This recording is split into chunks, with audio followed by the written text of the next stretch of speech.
Não tô nem guardando informação, hein, velho? É exclusivo de uma vez. Corinthians tentou o Mantuan, tentou o Pedrinho, tentou. Enfim, existe alguma chance? Abriu negociação, fez tentativas. Qual é a situação do Corinthians, né, tentar contratar esses dois jogadores? Pedrinho. Corinthians foi no Shakhtar e perguntou ao Shakhtar se existe a possibilidade do empréstimo, tá? O Shakhtar não respondeu o Corinthians, meio que deixou o Corinthians no vácuo.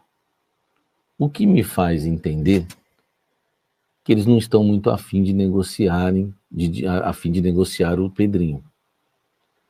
Aí eu entro em contato com pessoas ligadas ao jogador, aquela coisa toda, e aí eu ouço que o Inter Miami tentou o jogador, mas tentou... Salve nação corintiana, tudo jóia? Gente, olha eu aqui de novo, Mineirinho na voz, trazendo para vocês mais um cortezinho do vídeo do jornalista esportivo Samir Carvalho, trazendo as últimas do Mercadão do Corinthians, e a partir desse momento a gente vai reagir, vai repercutir a todas essas informações.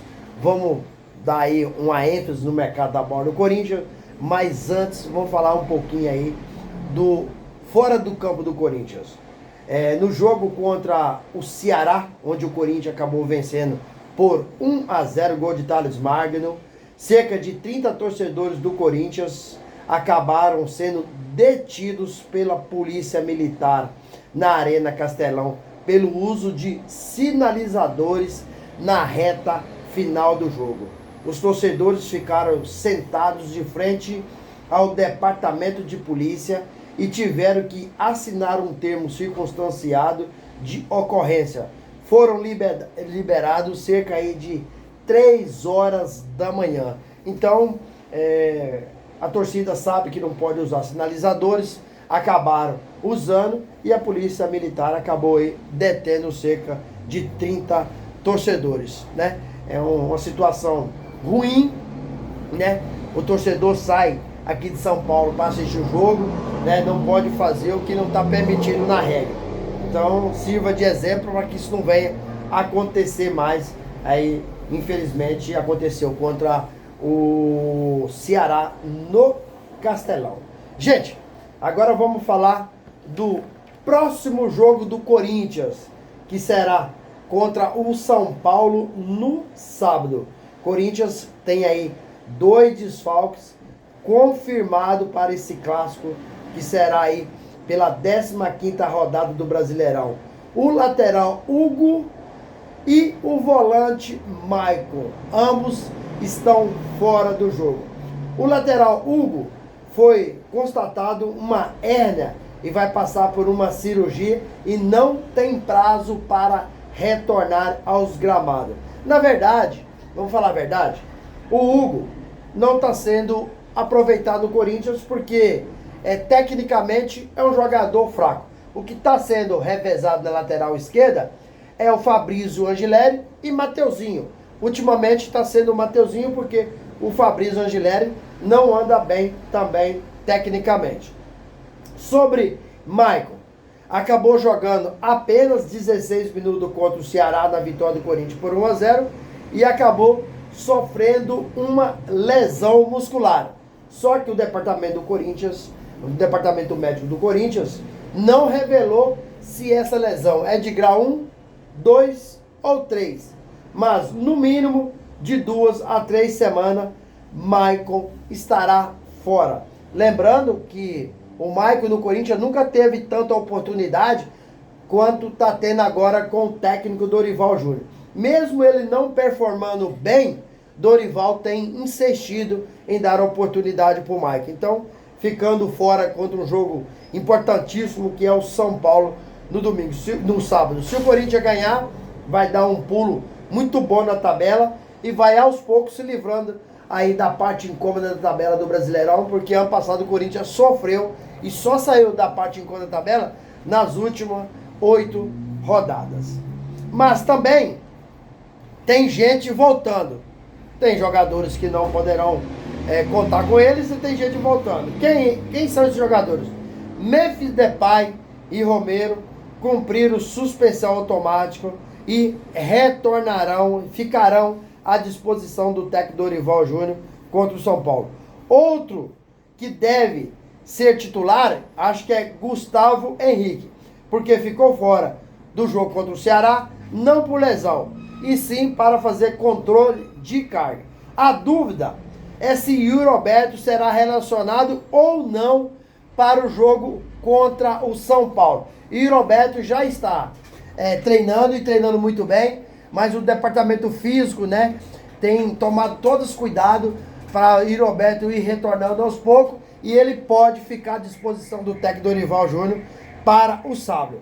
Carrilho acabou ficando no banco, tomando um gelo aí do técnico Dorival Júnior, porque segundo as informações, o Carrilho não tem treinado bem e jogado bem. A gente tem visto que ele não tem conseguido performar já faz tempo. Desde o Paulistão, o Carrilho não tem jogado bem. Mas, sinceramente, pra mim, se o Carrilho essa semana treinar bem, tem que ser titular contra o São Paulo. Por quê? Entrou no segundo tempo contra o Ceará, fez uma baita jogada para Thales Magno marcar o gol e o Corinthians sair com a vitória.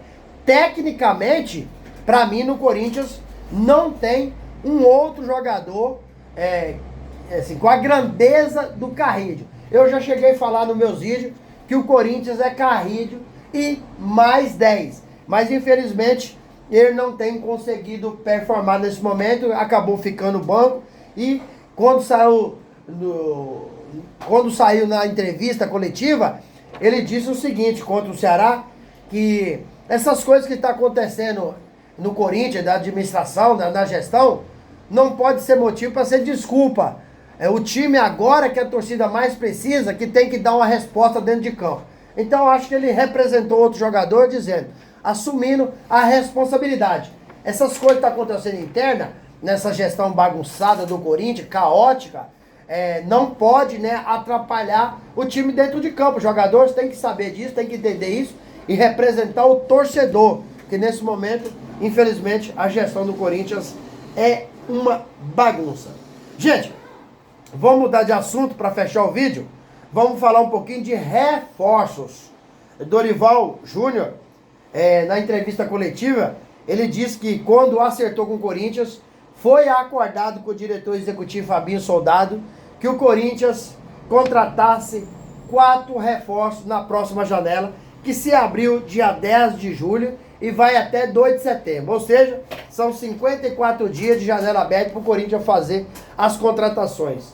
Mas Dorival também falou da dificuldade, porque o time não tem dinheiro. Então o Corinthians está buscando jogador livre do mercado e jogador que esteja em final de contrato. Isso é muito difícil, muito difícil. Então o Corinthians sondou aí o Mantuan, jogador que saiu do Corinthians muito jovem e foi pro Zenit naquela negociação com o Yuri Alberto. O Corinthians fez uma tentativa de empréstimo, mas o representante do jogador disse que não existe chance de negociação. Por quê? Porque o Corinthians não tem dinheiro para tirar o Mantuan do Zenit. Isso foi um representante do Zenit que disse. E aí, Corinthians continua tentando, né, outras contratações. Mantuan teve uma temporada interessante, né, de 38 jogos no Zenit na temporada passada, 4 gols e 4 assistências. E também renovou o contrato com o Zenit até junho de 2027. A ideia do Zenit é só liberar o jogador diante de uma enorme proposta. Então, cada vez acho que vai ficar mais difícil do Zenit liberar. Corinthians entrou em contato com o Shakhtar Donetsk, né, e perguntou se há uma possibilidade do Corinthians repatriar o Pedrinho, né? O Zenit deixou o Corinthians no vácuo, não respondeu, né? O Inter de Miami tentou contratar aí o Pedrinho, mas o Shakhtar Donetsk não quis vender. Então, se não quis vender para Se o Shakhtar Donetsk não quis vender para o Inter de Miami, como que vai emprestar o Pedrinho para o Corinthians? O Pedrinho tem 27 anos e foi revelado na base do Corinthians, com passagem por vários times, inclusive o Atlético Mineiro. Sinceramente, o Pedrinho, como é titular no Shakhtar Donetsk, o time não vai liberar. Esquece que o Shakhtar Donetsk vai liberar o Pedrinho. Inclusive, né, conseguiu renovar o contrato com o Pedrinho até em junho de 2029. Acredito que com essas contratações, nenhuma que o Corinthians quer, o Corinthians vai conseguir. Exemplo, é a contratação do Biel que melou e também a do Elinho que melou. Então, assim, Corinthians, como não tem dinheiro, fica muito difícil fazer uma contratação de nomes pesado, né? E Corinthians acho que vai conseguir contratar jogador só para preencher elenco e não para chegar e ser titular como o Dorival pediu. Pediu zagueiro, meio-campista, atacante, lateral. Sinceramente, não estou acreditando. Primeiro que o Corinthians hoje não tem comando. Segundo que o time deve 2,5 bilhão. Então, como o Corinthians tem condições de fazer uma contratação de peso? Acho inviável, acho impossível. Porque o time hoje passa por muita dificuldade na administração, dificuldade na gestão financeira, né? O ex-presidente do Corinthians deixou o clube muito endividado numa situação aí lamentável que o Corinthians está vivendo. Então, contratação, a gente está na expectativa, Dorival também está na expectativa, Fabinho prometeu, mas se não vir nenhum reforço, para mim não será surpresa, porque devido ao momento caótico, né, que o clube vem passando, tanto no futebol quanto na sua gestão administrativa, financeira, em todas as situações. Gente, e aí, o que vocês acham? Corinthians consegue fazer boas contratações nessa temporada, segundo semestre? Qual que é a opinião de vocês? Use o espaço aqui no vídeo para você registrar seu comentário. Deixa o like para o YouTube entender que vocês estão gostando do conteúdo e recomendar o nosso vídeo para toda a nação. E deixe também a inscrição na comunidade para a gente continuar crescendo juntos. Sem mais delongas, até o próximo vídeo. Tchau, tchau.